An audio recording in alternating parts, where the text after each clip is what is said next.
ये साल 2012 की बात है। गांव में रंजिश चल रही थी और रंजिश के चलते एक व्यक्ति की हत्या कर दी जाती है। परिवार के लोग अभी इस हत्या से उभरे भी नहीं थे कि इस व्यक्ति का जो बेटा है उसके भी गांव के लोग मार डालते हैं। वो व्यक्ति मर जाता है, उसका बेटा भी मारा जाता है। अब इस बेटे की जो विधवा बहू थी वो अपने बच्चों को लेकर बहुत ज़्यादा परेशान हो जाती है, क्योंकि उसका पति, उसके ससुर मर जाते हैं, उसके 2 बेटे होते हैं। उनके बेटों के साथ कोई ऐसी वारदात ना हो, इसलिए उस महिला ने हमेशा हमेशा के लिए अपना गांव छोड़कर शहर जाने का फैसला कर लिया। वो शहर जाती है, नौकरी करती है, बच्चों को पढ़ाती है, हर तरह की सुख सुविधाएं दे रही थी ताकि उसके बच्चे पढ़ लिख कर कामयाब इंसान बन सकें। लेकिन वक्त बीतता है और वक्त बीतने के बाद उसके एक बेटे के साथ एक ऐसी वारदात हो जाती है उस महिला ने कभी सोचा नहीं था और उसकी दुनिया पूरी तरह से उजड़ कर रह जाती है। आज की कहानी जो मैं आपको सुनाने जा रहा हूँ, इस कहानी को खासकर उन लोगों को जरूर सुनना चाहिए जिनके बेटे और बेटियां हैं, जिनके बेटे और बेटियां छोटी छोटी बातों पर तुनक मजाजी करके गलत रास्ते की ओर चले जाते हैं और अपनी ज़िंदगी को वो एक ऐसी जगह ले जाने की कोशिश करते हैं जहां से ज़िंदगी बिल्कुल पूरी तरह से खराब हो सकती है, बिगड़ सकती है। आदाब, नमस्कार, सत श्री अकाल। मैं उस्मान सैफी। आज की जो सच्ची घटना मैं आपको सुनाने जा रहा हूँ, सच्ची घटना है उत्तर प्रदेश का एक ज़िला है आगरा और इसी का एक थाना लगता है सिकंदरा। सिकंदरा थाना क्षेत्र का शास्त्रीपुरम के ए ब्लॉक में एक जगह है भावना एरोमा। दरअसल यहाँ के रहने वाले जूता कारोबारी जिनका नाम होता है उदित बजाज, उनकी पत्नी होती हैं अंजलि बजाज। ये दोनों बहुत ही खुशहाल परिवार है, लेकिन उनकी एक बेटी है, बेटी 11वीं क्लास में पढ़ रही है। ऐसी कौन सी सुख सुविधाएं थी जो इस बेटी को नहीं दी जाती थी। बेटी को एक अच्छे स्कूल में पढ़ाया जा रहा था, लिखाया जा रहा था। कोशिश ये थी कि ये बच्ची भी बड़ी होकर एक बड़ी बिजनेसमैन बने, बड़ी कामयाब इंसान बने। बच्ची जब स्कूल जाती थी तो एक दिन रास्ते में उसे एक ऐसे लड़के से मुलाकात हो जाती है। उस लड़के से मुलाकात होने के बाद उसने कभी नहीं सोचा था कि ये लड़का उसको सोशल मीडिया पर अचानक ही मिल जाएगा। जैसे ही वो लड़का सोशल मीडिया पर मिलता है, इन दोनों की बातचीत होती है। सोशल मीडिया पर उसने एक फ्रेंड रिक्वेस्ट भेजी थी जिसका नाम था प्रखर गुप्ता, जो कि 12वीं पास होता है। लड़की उससे पूछती है कि तुम मुझे कैसे जानते हो। तब उसने कहा कि मैं तुम्हें जानता हूँ, तुम इतने बड़े बाप की बेटी हो, तुम फला जगह रहती हो, तुम इस स्कूल में पढ़ती हो। जब लड़का उसके बारे में छोटी छोटी जानकारी दे रहा था तो लड़की बहुत ज़्यादा खुश हो रही थी। माँ और बाप दोनों अपने अपने कामों में इतनी ज़्यादा बिजी रहते थे कि अपनी बेटी पर पूरी तरह से ध्यान नहीं दे पा रहे थे। तब लड़की का ध्यान अक्सर सोशल मीडिया में लगता था। महीने 1.5 महीने तक ये दोनों एक दूसरे से, लड़का और लड़की, आपस में बात कर रहे थे। बातचीत करते करते कब दोस्ती बहुत गहरी हो जाती है, वो प्यार में बदल जाती है, पता ही नहीं चलता। वक्त कुछ आगे गुजरता है और वक्त आगे बढ़ने के बाद लड़का और लड़की आपस में मिलने का फैसला लेते हैं, यानी कि बात करते हैं। जनवरी 2023 में लड़का और लड़की जब आपस में मिलते हैं, बातचीत करते हैं, तो एक दूसरे के साथ कुछ वक्त बिताने की कोशिश कर रहे थे। वक्त कुछ आगे बढ़ता है और वक्त आगे बढ़ने के बाद मार्च 2023 में अचानक ही ये लड़की अपने घर से गायब हो जाती है। और लड़की जैसे ही घर से गायब होती है तो उसकी माँ, उसके पापा इतने ज़्यादा चिंतित हो जाते हैं, परेशान हो जाते हैं कि अपनी बेटी को ढूंढने के लिए वो हर संभव कोशिश कर रहे थे, लेकिन बेटी मिल नहीं पा रही थी। तभी वो सिकंदरा थाने में जाते हैं और जाकर कहते हैं कि उनकी बेटी घर से निकली है लेकिन आई नहीं है, हम बहुत ज़्यादा परेशान हैं, कहीं ऐसा ना हो उनकी बेटी का किसने किडनैप तो नहीं कर लिया है। पुलिस इससे पहले की जाँच पड़ताल करती, घर से फ़ोन आता है कि पापा मम्मी तुम कहाँ पर हो। जब ये बात पापा और मम्मी के पास फ़ोन पहुंचता है तो एकदम से दौड़ते हुए घर आते हैं। आकर देखते हैं तो बेटी घर पे ही थी, अपनी दादी के साथ बातचीत कर रही थी, खेल रही थी। माँ बाप ने अपनी बेटी को देखा और वो खुश हो जाते हैं, उसे बेटी को गले लगाते हैं, कहते हैं कि बेटा तुम हमसे दूर मत जाना, तुम जब भी दूर जाती हो तो हम डर जाते हैं, परेशान हो जाते हैं और हम तुम्हारी हर तरह की ख्वाहिश पूरी करना चाहते हैं, तुम जैसे चाहें वैसे जियो।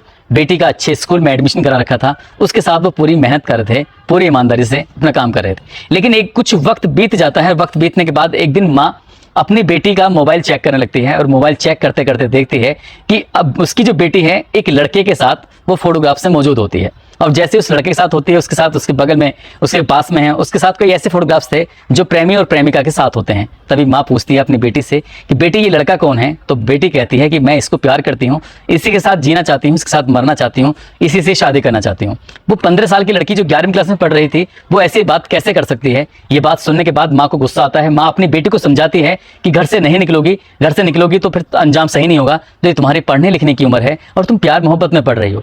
माँ अपनी बेटी को हर तरह से समझाने की कोशिश कर रही थी और उस पर ज्यादा फिर ध्यान देना शुरू कर देती है। जैसे जैसे ध्यान दे रही थी वैसे वैसे बेटी को बहुत ज्यादा गुस्सा आता था, बुरा लगता था। वो अपने पति को बताती थी कि तुम्हारी बेटी अब रास्ते से भटक रही है, अलग जा रही है। वो माँ और बाप अपनी बेटी को समझाने की लगातार कोशिश कर रहे थे, लेकिन बेटी थी कि उस लड़के के प्यार में इस कदर पड़ गई थी कि उसके साथ बातचीत करना, उसके साथ चाहे दिन हो रात हो, कभी वीडियो कॉल तो कभी मैसेंजर पर कॉल, कभी फोन पर कॉल, जैसे जहाँ था वो अक्सर उन दोनों की बातें फोन पर ज्यादा होती थी और वो मिलने जुलने की कोशिश करते थे तो माँ रोकती थी। जब माँ ने उन्हें समझाने की कोशिश की तो माँ ने एक दिन गूगल पर यह सर्च किया कि यदि यदि कम उम्र की लड़की किसी लड़के के साथ प्यार मोहब्बत में पड़ जाए तो उसे कैसे रोका जा सकता है। तो उसमें पता चलता है कि यदि 18 साल से कम उम्र की कोई लड़की किसी लड़के के प्यार मोहब्बत में पड़ती है, भले ही चाहे उसमें माँ बाप की मर्जी हो या ना हो, लेकिन पुलिस में अगर जाकर शिकायत करते हैं तो लड़की को रोका जा सकता है। और यही बात जब माँ ने अपनी बेटी से कही कि मैं तुम्हारे उस प्रेमी के खिलाफ पोक्सो एक्ट की धाराओं में मुकदमा दर्ज कराऊंगी, और गंभीर धाराओं में मुकदमा होगा, वो 7-8 साल से ज़्यादा जेल में रहेगा, तो उसकी ज़िंदगी पूरी तरह से बर्बाद हो जाएगी, इसलिए उस लड़के से मिलने की कोशिश मत करना। 20 मई 2023 के आसपास माँ अपनी बेटी को समझाने की कोशिश कर रही थी, तभी ये दोनों फैसला लेते हैं कि अब कुछ अलग करना है। तभी ये लड़की 7 जून 2023 की दोपहर 12:30 के आसपास मौका पाते ही घर से भाग जाती है, निकल जाती है, और अपनी माँ को फ़ोन करके कहती है कि माँ, मिलना चाहती हो, अपनी बेटी को आखिरी बार देखना चाहती हो तो आ जाओ। जैसे ही माँ ने ये बात सुनी, माँ के पैरों तले जमीन खिसक जाती है, तुरंत पति को फोन करती है, तुरंत अपने देवर को फोन करती है, कहती है कि बेटी घर से भाग गई है और वो हो ना हो उस लड़के के साथ भागी है, इसलिए मेरे साथ जितनी जल्दी हो सके चलो।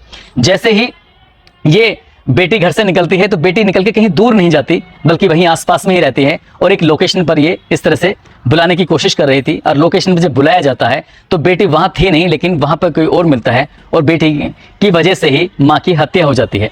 इस बीच में माँ और बेटी लगातार बातचीत कर रहे थे, लगभग 47 बार कॉलिंग की गई थी, और 47 बार कॉलिंग करने के बाद जिस तरह से माँ की हत्या होती है, जिस तरह से माँ की लाश अगले दिन यानी कि 8 जून 2023 को एक सिकंदरा थाना क्षेत्र का ककरेठा एक जगह है जहां वनखेड़ी का जंगल है, महादेवा मंदिर के लगभग 900 मीटर के फासले पर इस महिला की, जिसका नाम अंजलि होता है, इसकी लाश मिल जाती है। उसके बाद फिर लाश तो मिल जाती है, लेकिन पति का रो रो कर बुरा हाल हो जाता है। उसके बाद पति पुलिस स्टेशन जाता है और अपनी पत्नी की हत्या के बारे में पता करने की कोशिश कर रहा था कि आखिरकार हत्या की किसने है। तो पुलिस का प्रथम प्राइम सस्पेक्ट कोई और नहीं था बल्कि पति ही होता है। पूरी पड़ताल की जाती है, लेकिन वहां से कोई सफलता नहीं मिलती। इस महिला का किसी से अफेयर तो नहीं है, ऐसे कोशिश करते हैं, और कारोबार के एतबार से किसी से दुश्मनी तो नहीं है, ऐसी कोशिश करते हैं, लेकिन पुलिस को कोई सफलता नहीं मिल रही थी। तब बेटी को बुलाया जाता है, जिसकी उम्र 15 साल होती है। बेटी से बातचीत की जाती है।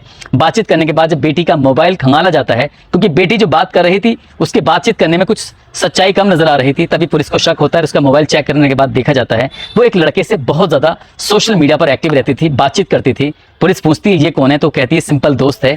सिंपल दोस्त से दिन भर में बहुत सारी बातें नहीं हो सकती, सीडीआर निकलवाई जाती है, तो हजारों बार वो दोनों बात करते थे, कई कई घंटे तक बात करते थे। तो पुलिस का शक होता है कि कहीं ना कहीं इन दोनों का आपस में अफेयर चल रहा है। जो फोटोग्राफ था उसमें एक मोटरसाइकिल होती है, मोटरसाइकिल में उसमें एक नंबर होता है, नंबर के आधार पर आखिरकार उस लड़के का पता निकाला जाता है। तो लड़के का नाम प्रखर गुप्ता होता है, जो 12वीं पास होता है, जो कि मूलतः रहने वाला जिला कासगंज के गंज डुंडवारा का रहने वाला होता है, जबकि वो अपनी माँ और अपने भाई के साथ आगरा के ही दयालगंज में रह रहा था। पुलिस घर पहुंचती है। घर जाने के बाद उस लड़के को गिरफ्तार करने की जब कोशिश कर रही थी, आखिरकार कड़ी मशक्कत के बाद ये गिरफ्तार कर लिया जाता है। और जब गिरफ्तार करा जाता है, पूछताछ की जाती है, तो वो ज्यादा देर पुलिस के सवालों के सामने टिक नहीं पाता। पुलिस लगभग 10 सवाल करती है और 10 सवाल में भी वो ढेर हो जाता है। पुलिस उससे जब सख्ती से पूछताछ कर रही थी, तब उसने बताया कि वो उस लड़की से प्यार करता था, उस लड़की के साथ जीना मरना चाहता था, लेकिन उसकी माँ थी उसे मिलने नहीं देती थी, उससे बातचीत नहीं करने देती थी। इसीलिए उसने फैसला किया कि वो अब उस महिला को हमेशा के लिए रास्ते से हटाएगा, क्योंकि उसकी माँ ने उसको जेल भेजने का जो फैसला कर लिया था। ये महिला इतना ज़्यादा उसको रोकथाम करती थी, इसलिए प्रखर गुप्ता ने अपने लगभग 20 दिन पहले ये प्लान बनाया। अपने गांव जाता है, गांव में एक लड़के से दोस्ती थी, शीलू से उससे बातचीत करता है, कहता है कि एक को सबक सिखाना है। कह के तो ये लेके आया था कि लड़के को सबक सिखाना है, लेकिन वो जब शहर आता है, सिकंदरा थाना क्षेत्र में आता है, तब वो अपनी प्रेमिका से कहता है कि तुम्हें घर से निकलना है, लेकिन घर से ज़्यादा दूर नहीं जाना, घर के आसपास रहना है। उसके इंस्टाग्राम, उसके व्हाट्सअप, उसकी जो सोशल मीडिया के अकाउंट्स थे, जितने उसके लड़की के मोबाइल में खुल रहे थे, वो सारे एक्सेस उसने अपने पास ले लिए थे। अब लड़की अपनी माँ से बातचीत कर रही थी, लोकेशन भेज रही थी, जैसे जैसे बात कर रही थी, इसको सब कुछ पता चल रहा था। चैटिंग कर रही थी, चैटिंग करते करते अब लड़की माँ से भी कांटेक्ट में थी और अपने प्रेमी से भी कांटेक्ट में थी, और प्रेमी ने धोखा देकर उसकी माँ को बनखेड़ी के जंगल में बुला लिया। वहां जब बातचीत करने की कोशिश कर रहे थे, तभी मौका पाते ही ये लड़का इसकी अपनी प्रेमिका की माँ को चाकू से गोदकर उसकी हत्या कर देता है, और साथ देता है उसका दोस्त शीलू। वो महिला तड़प तड़प कर दम तोड़ देती है, वो रहम की भीख मांग रही थी, लेकिन प्रखर गुप्ता ने फैसला कर लिया था कि वो आज किसी भी कीमत पर उसको छोड़ेगा नहीं, क्योंकि वो उसकी प्रेमिका से मिलने जो नहीं दे रही थी। जब ये बात पुलिस इस घटनाक्रम में खुलासा करती है, तो पुलिस की टीम जाती है इस लड़के के घर पर। इस लड़के की माँ होती है, उसको बुलाकर थाने लाया जाता है। जब माँ सुनती है कि उसके बेटे ने हत्या कर दी है तो उसके पैरों तले जमीन खिसक जाती है। दरअसल माँ ये बताती है कि जिस गांव के रहने वाले थे उस गांव में इसके दादा की रंजिश चल रही थी, इसके पिता की रंजिश चल रही थी। रंजिश में ही इसके पिता कर इसकी दादा की हत्या कर दी जाती है। वो गांव से शहर आई थी कुछ अपने बच्चों को अच्छी एजुकेशन देने के लिए, अच्छी शिक्षा देने के लिए, ताकि उन्हें पढ़ा लिखा कर कामयाब इंसान बना सके। उसे नहीं पता था कि 1 साल से उसका लड़का गलत रास्ते पर है। उसका लड़का पढ़ने में बेहद होशियार होता है।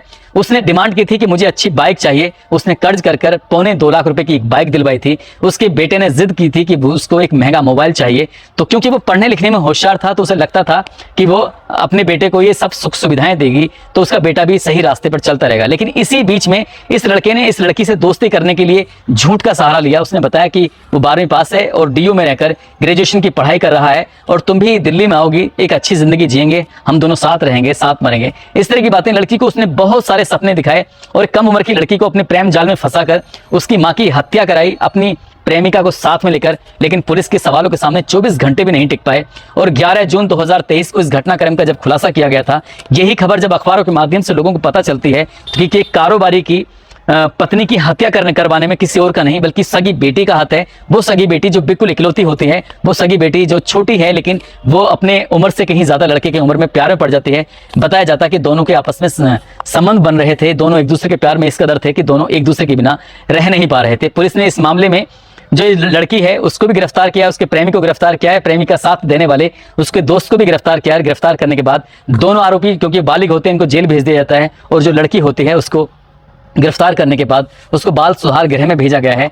इस घटना से न केवल जो पति है उसकी जिंदगी पूरी तरह से बर्बाद हो चुकी है, बेटी उसके हाथ से निकल चुकी है, पत्नी उसकी मर चुकी है। जो विधवा औरत थी जिन बच्चों के सहारे से उसने गांव छोड़कर शहर आई थी, उसका एक बेटा पूरी तरह से बर्बाद हो चुका है। वो नहीं जानती थी कि उसका बेटा इतना शातिर निकलेगा, इतने शातिर तरीके से कत्ल को अंजाम देगा और उसकी वजह से पहले उसका पति उसका ससुर मर चुका था, बेटा अब जेल जा चुका है, तो अब कहीं ना कहीं उसकी भी जिंदगी पूरी तरह से बर्बाद हो चुकी है। दोस्तों, इस पूरे घटनाक्रम को सुनाने का उद्देश्य किसी को परेशान करना नहीं है, किसी का दिल दुखाना नहीं है, बल्कि आपको जागरूक करना है, आपको सचेत करना है। और जाते जाते आज ये मोहन लाल हैं, बाड़मेर के रहने वाले हैं, इनका जन्मदिन है। इनको जन्मदिन की बहुत बहुत शुभकामनाएं, बहुत बहुत मुबारकबाद। आप सब लोग अपना ख्याल रखें। और जाते जाते मैं बस इतना जरूर कहना चाहता हूं कि आपके बच्चे किससे फोन पर बात कर रहे हैं, किससे नहीं कर रहे हैं, आपको अपने बच्चों को लेकर हर वक्त सतर्क रहना है। आपको ये भी देखना है कि इतनी एक विधवा औरत ने इतनी महंगी बाइक लेने की क्या जरूरत थी, इतना महंगा मोबाइल दिलाने की क्या जरूरत थी, ये जानते हुए भी कि वो खुद विधवा है, उसको एक सही रास्ते पर लाने की कोशिश करनी चाहिए थी। लड़के ने उस करोड़पति बाप की बेटी को अपने कब्जे में लेकर उसकी जमीन पर कब्जा करना चाहता था, उसकी सारी संपत्ति पर अपना अधिकार जमाना चाहता था। इसलिए उसने करोड़पति बेटी को एक प्लान के तहत उसको जाल में फंसाया और उसके साथ ये सब करने की उसने प्लानिंग की थी। लेकिन उसका प्लान कभी कामयाब नहीं हो सका, कभी पूरा नहीं हो सका। आप सब लोग अपना ख्याल रखें, अपने बच्चों का ख्याल रखें, सुरक्षित रहें। जय हिंद, जय भारत।